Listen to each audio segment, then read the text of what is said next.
Gumawa ako ng potato and chicken salad na masarap at refreshing. Nag-share na rin ako ng small tips para pwede iserve sa handaan kasi maganda ang presentation. Kalahating kilo ng patatas, huhugasan ko lang ng maigi. Ito na malinis na. Nagpapainit ako ng tubig dito. Maglagay ng konting asin. Hindi ko tatanggalin ang balat, basta sasabihin ko mamaya kung bakit. Ilunod na ang mga patatas. Pakuluin hanggang lumambot. Sa ibang kaldero may tubig na, maglagay rin ng asin, kalahating kilo ng chicken breast. Yan, pakuluan natin to hanggang maluto. Habang niluluto ko sa likod, hiwain ko na ang ibang ricados. Multitasking lang laban.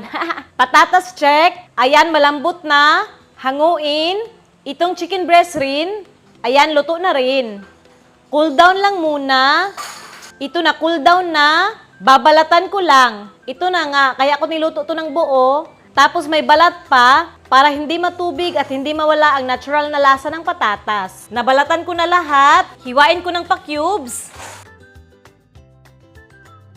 Ganito oh. Kita nyo, hindi nagtubig. Kasi yun nga, niluto ko ng buo with balat. Itong chicken breast, himayin ko lang. Ganito lang kadali oh. Tapos na, itabi ko lang. Sa bowl muna, maglagay ng 1 cup mayonnaise. Ihalo na ba? No muna. Dito muna sa 1/4 cup carrots, 1/4 cup cucumber, 1/4 cup white onion, pickled relish, naka-drain na, 1/4 cup, asin, paminta, at asukal pang pabalance. Haluin muna. Ayan, dapat yung halong-halo talaga. Bago mag-proceed, tikman muna. O, lami na. I-adjust nyo lang sa panlasa nyo. Okay naman na to. Ikalat natin sa gilid ng bowl. Ganito turo sa akin before nung sa resto pa ako nag-work. Para mas even ang pag-coat ng dressing sa salads at mabilis mahalo. Okay na? Ilagay na ang cooked potatoes. Maglalagay rin ako ng boiled eggs. 3 na. Hiniwa ko lang ng ganito oh. Then ilagay. Yung chicken breast naman, tapos haluin ng mabuti.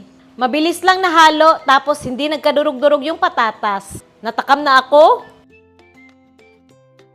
Okay na to ha, pwede na kainin agad. Pero ilalagay ko lang sa ref para mas creamy ang texture, then malamig. Bye muna. At ito na oh. Sarap tingnan, ililipat ko lang. Yan. Toppings lang, spring onion. Diba, easy lang. Meron na tayong potato and chicken salad. Yummy na, medyo healthy pa. Subukan na natin. Yan, oh.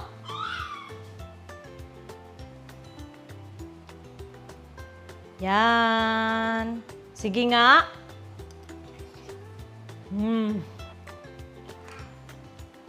Sarap, refreshing.